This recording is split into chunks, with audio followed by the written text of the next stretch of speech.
하나님께서 창조하신 세상은 아벨의 죽음 이후 셋의 자손을 통해 계속 이어지고 있습니다. 사람들은 하나님의 이름을 부르며 하나님과 동행하는 삶을 살았습니다. 삶의 기준이 하나님이었습니다. 하나님이 주인이었습니다. 그러나 어느 순간부터 세상은 조금씩 변하기 시작합니다.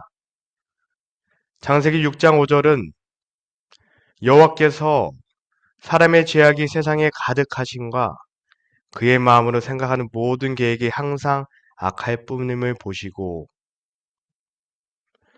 죄악이 세상에 가득한다라고 합니다. 그리고 그들의 계획이 항상 악하다라고 합니다. 왜 그렇게 되었을까요? 어디서부터 잘못되었을까요? 2절에 그 이유를 말합니다. 하나님의 아들들이 사람의 딸들의 아름다움을 보고 자기들이 좋아하는 모든 여자를 아내로 삼았다. 어느 순간부터 사람들의 기준이 자기들이 되었습니다. 하나님이 중심에 있는 것이 아니라 나의 기준과 나의 판단이 되었습니다. 그 결과는 어떠했습니까? 그들 안에 하나님의 형상이 사라졌습니다. 그들의 생각은 항상 악으로 가득하게 되었습니다. 어쩌면 이 시대의 가장 큰 죄는 하나님을 부정하는 것이 아니라 하나님을 삶에서 밀어내는 것인지도 모릅니다. 하나님의 삶의 중심이 되는 것이 아니라 결국 인간 스스로를 나 자신을 내 삶의 주인으로 믿고 살아가기 시작합니다. 그 결과 항상 죄가 가득한 삶이 됩니다. 어쩌면 당연한 결과인 듯 합니다.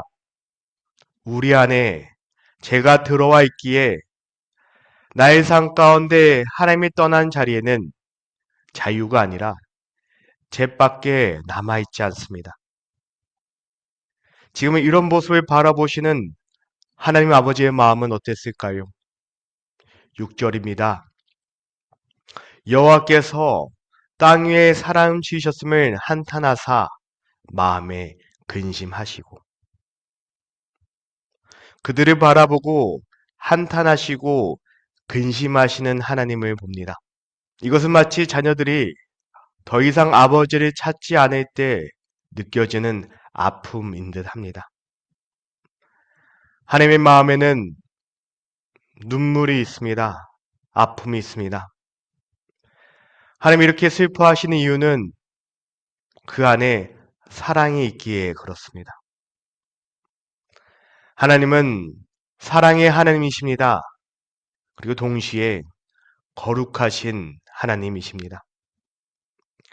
거룩하시다는 것은 죄를 가까이 할 수도 없는 여호와 하나님이심을 말하고 있습니다.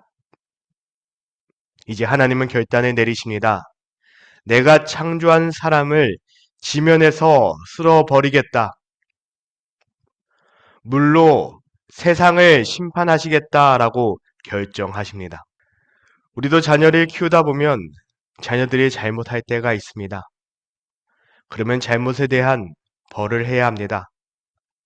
그런데 아무리 자녀가 잘못하였다 해도 벌을 주는 부모의 마음은 좋지 않습니다.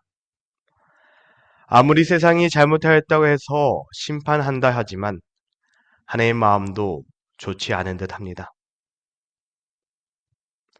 그런데 바로 이 절망적인 상황 속에서 성경은 이제 한 사람을 주목하기 시작합니다. 8절입니다. 그러나 노아는 여호와께 은혜를 입었더라. 이 짧은 한 단어, 그러나는 모두가 같은 방향으로 무너져 가던 시대 가운데 전혀 다른 길을 걸어가던 한 사람의 존재를 소개하고 있습니다. 하나님은 무너져가는 세상만 보시는 것이 아니라 그 한가운데 서 있는 하나님의 사랑을 바라보고 있습니다. 그리고 그 사람을 통해 새로운 역사를 시작하십니다. 노아는 여호와께 은혜를 입었더라라고 합니다. 성경이 노아에 대해서 가장 먼저 말하는 것은 바로 은혜입니다. 은혜란 무엇입니까? 은혜는 받을 자격이 없는 사람이 받는 하나님의 선물입니다. 노아가 특별히 뛰어난 것이 아니라 하나님께서 그를 선택하셨습니다. 그에게 은혜를 베푸셨습니다. 이것이 구원의 시작입니다. 이어서 9절은 노아의 삶을 이렇게 증언합니다. 노아는 의인이요 당대의 완전한 자라 그는 하나님과 동행하였으며. 첫 번째 노아는 의인이었습니다. 이 말은 노아가 흠이 없는 완벽한 사람이란 뜻이 아닙니다. 그는 하나님과의 올바른 관계 속에 있었던 사람이다라는 설명입니다. 세상 모든 사람들이 죄를 지을 때 죄를 짓지 않고 살아가는 것이 가능합니까? 노아는 그런 시대 가운데 하나님을 바라보고 살았습니다. 어떻게든 세상에 물들지 않으려고 깨어 있었던 사람입니다. 남들 다 한다고 해서 하는 것이 아니라 그 모든 순간 가운데 하나님의 시선을 헤아렸습니다. 그렇게 그의 중심에 하나님이 있었습니다. 둘째, 노아는 당대의 완전한 자라고 합니다.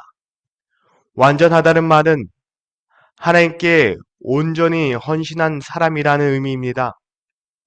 마음이 둘로 나누지 않았습니다. 하나님을 섬기면서 동시에 세상을 섬기지 않았습니다. 이렇게 완전한 자라는 말은 그 시대 속에서 세상과 타협하지 않았다라는 것을 말합니다.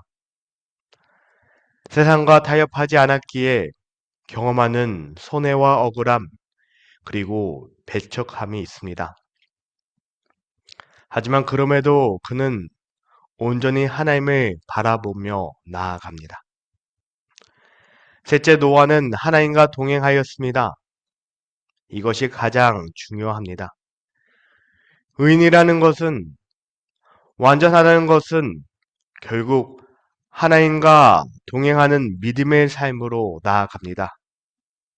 동행하다, 함께 걷는다라는 것을 의미합니다.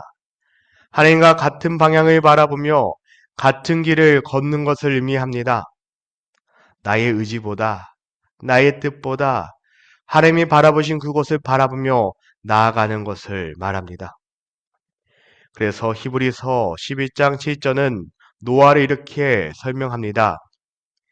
믿음으로 노아는 아직 보이지 않는 일에 경고하심을 받아 경외함으로 방주를 준비하여 그 집을 구원하였으니. 노아의 의로움은 믿음에서 나옵니다. 보이지 않는 길을 믿고 하나님의 말씀에 순종하는 믿음이었습니다. 그렇기 때문에 하나님이 이 홍수로 온 인류를 멸망하시고 심판하실 때 그와 그의 가정은 구원을 받을 수 있습니다. 이제 하나님은 노아에게 방주에 대해서 언급하십니다. 14절입니다. 너는 고페르 나무로 너를 위하여 방주를 만들되. 하나님은 노아에게 방주를 지으라 라고 하십니다. 이것은 갑자기 주어진 명령이 아니었습니다. 하나님과 동행하는 사람에게 맡겨진 하나님의 사명이며 계획이었습니다. 여기서 하나님은 노아에게 너를 위하여 방주를 만들되 라고 하십니다. 방주는 하나님의 심판 가운데서 하나님과 동행하는 그 노아를, 그 가정을 보호하기 위한 하나님 아버지의 마음입니다. 생명을 보존하기 위한 구원의 손길입니다. 하나님께서 예비해 놓으신 구원의 길입니다. 그리고 다시 시작할 수 있는 유일한 길입니다. 하나님의 심판하시는 목적은 멸망이 아니라 구원하심에 있습니다. 이처럼 하나님은 늘 믿음의 사람을 통해서 역사하는 것을 볼 수 있습니다. 노아가 방주를 짓는 데에는 약 120년의 시간이 걸렸다라고 합니다. 결코 짧은 시간이 아닙니다. 처음에는 재료를 모으는 일로 시작합니다. 그리고 이제 재료가 모아졌기에 방주를 짓기 시작합니다.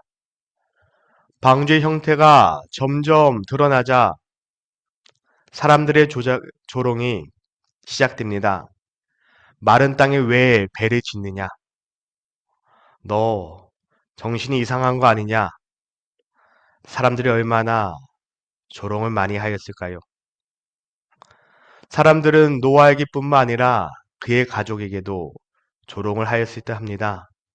너희 아버지 이상하다고. 당신의 남편 정상 아닌 것 같다고. 방주는 크기가 또 작지 않습니다. 축구장 1개 반 정도의 크기라고 합니다. 그 큰 사이즈의 방주를 짓기 위해 매일매일 나무를 자르고 역청을 칠하는 그 모든 노동이 결코 가벼운 일이 아닙니다. 사명은 전혀 가벼운 것이 아닙니다. 누가복음 17장 27절은 그 시대 사람들의 모습을 이렇게 전합니다. 노아가 방주에 들어가던 날까지 사람들이 먹고 마시고 장가들고 시집가더니 노아가 방주를 짓고 있는 그 순간에 사람들은 즐거움만 쫓고 있습니다. 노아의 순종에는 그 누구도 관심을 가지고 있지 않습니다. 노아의 방주에 가족 외에 아무도 들어가지 않는 사실을 볼 수 있습니다. 노아는 사람들의 조롱과 멸시에도 멈추지 않고 나아갑니다. 그는 자신의 생각이 아니라 하나님께서 나에게 보여주신 그 설계대로 방주를 지어 나갑니다. 그래서 성경은 노아의 삶을 반복해서 이렇게 증언합니다. 노아가 그와 같이 하여 하나님이 자기에게 명하신 대로 다 준행하였더라. 순종에는 기다림이 포함됩니다. 순종은 한 번의 결단으로 끝나는 것이 아니라 눈에 보이는 변화가 없더라도 하나님을 신뢰하며 그 시간을 견디는 것입니다. 노아는 하나님의 때를 재촉하지 않았습니다. 비가 올 때까지 하나님이 여전히 일하심을 믿고 자신의 사명을 감당합니다. 여러분, 우리가 순종의 길을 걷다 기다림의 시간을 만날 때 우리를 끝까지 포기하지 않으시는 하나님의 긍휼하심과 인도하심을 경험하시길 바랍니다. 드디어 때가 되었습니다. 하나님께서 노아에게 방주에 들어가라 라고 명령하십니다. 노아의 가족과 하나님이 정하신 생명들이 방주 안으로 들어갑니다. 창세기 7장 16절입니다.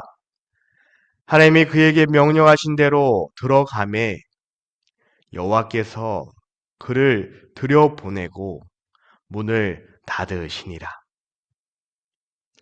이 구절에서 누가 방주의 문을 닫는지 볼 수 있습니다. 여호와 하나님께서 직접 그 방주의 문을 닫기 시작합니다. 이 장면은 매우 중요합니다.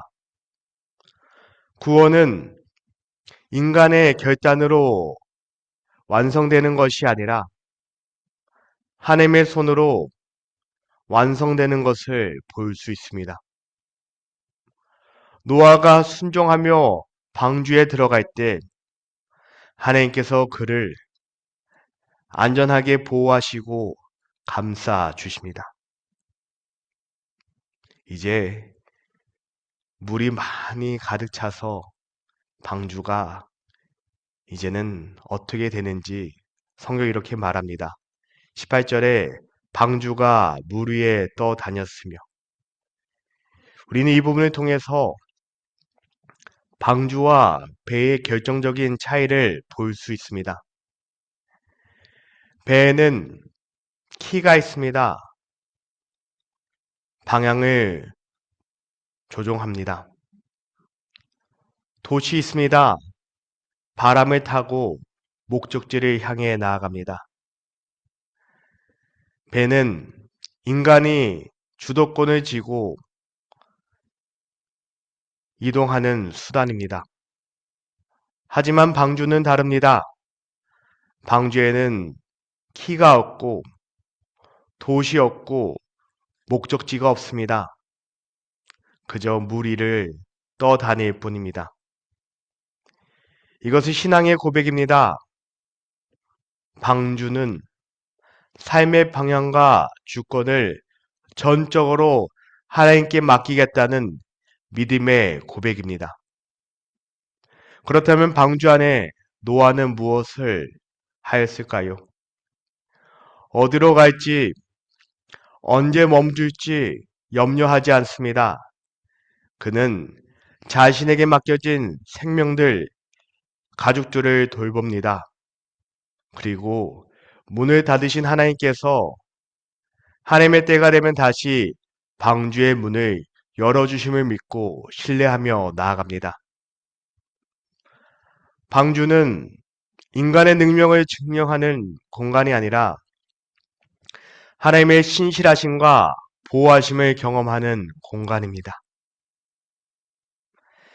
창세기 8장 1절을 보면 하나님이 노아와 그에 함께 방주에 있는 모든 들짐승과 가축을 기억하사 하나님이 바람을 땅 위에 불게 하심에 물이 줄어들었더라. 하나님이 홍수로 심판하는 가운데도 여전히 하나님은 그 방주를 기억하고 있습니다. 그 안에 있는 노아와 그의 가족들, 그리고 생명들을 기억하십니다.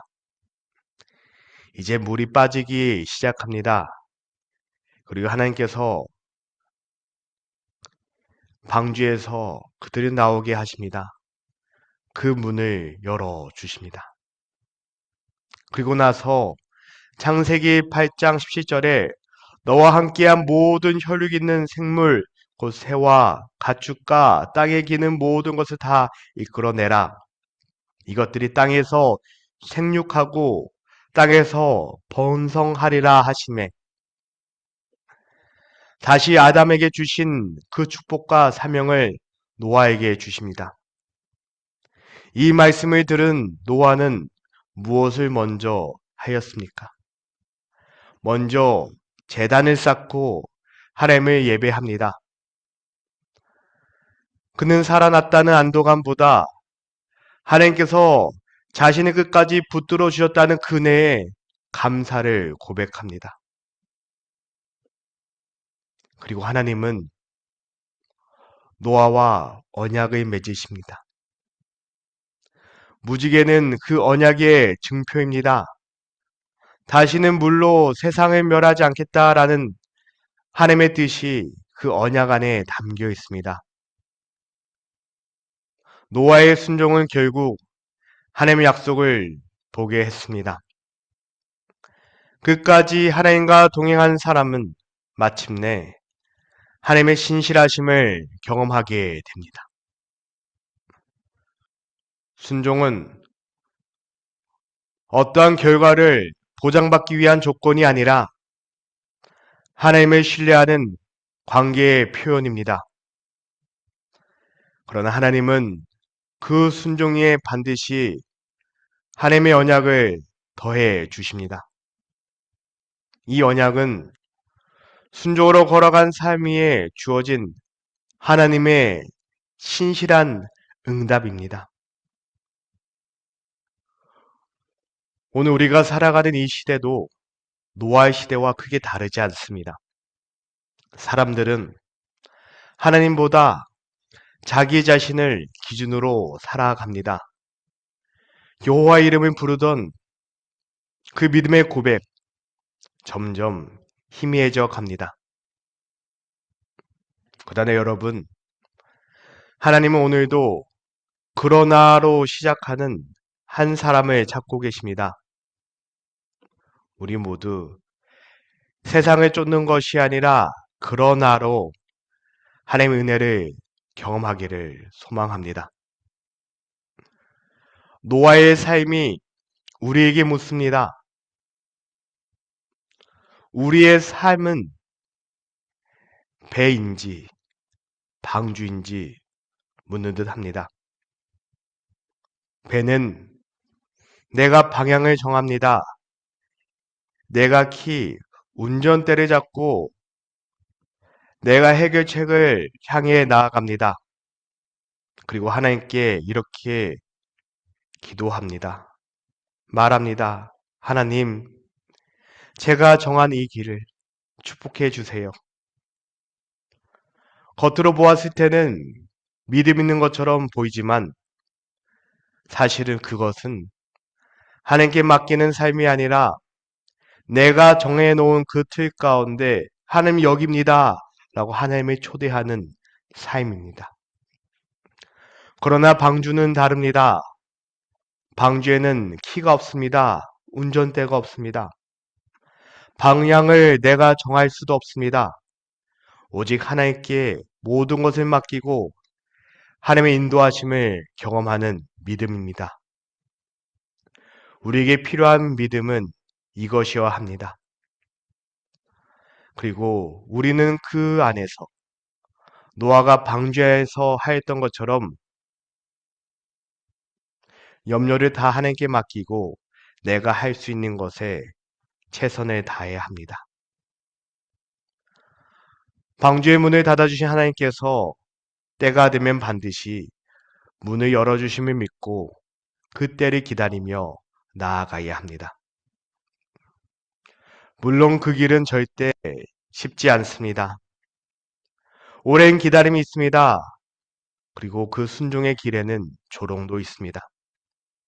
그러나 우리가 분명히 기억할 것은 그 길의 끝에는 하나님의 약속이 기다리고 있습니다.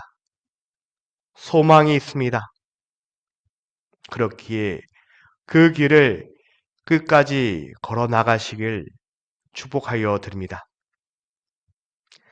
사랑하는 성도 여러분, 우리가 이 땅에서 살아가면서 하나님과 동행하는 삶은 결코 쉬운 일이 아닙니다. 때로는 그 길을 아무도 함께 걷지 않는 것처럼 느껴질 때가 있습니다. 그러나 그 길만이 참된 구원의 길입니다. 그렇기에 그 길을 끝까지 걸어 나갑시다. 그 길의 끝에 우리를 기다리시는 하나님을 경험합시다. 그렇기에 우리의 삶의 길을, 삶의 운전대를 내려놓읍시다. 배처럼 그 방향으로 나아가기 위해서 발버둥치는 그곳에서 우리의 운전대를 내려놓읍시다. 그리고 방주처럼 하나님께 온전히 맡깁시다.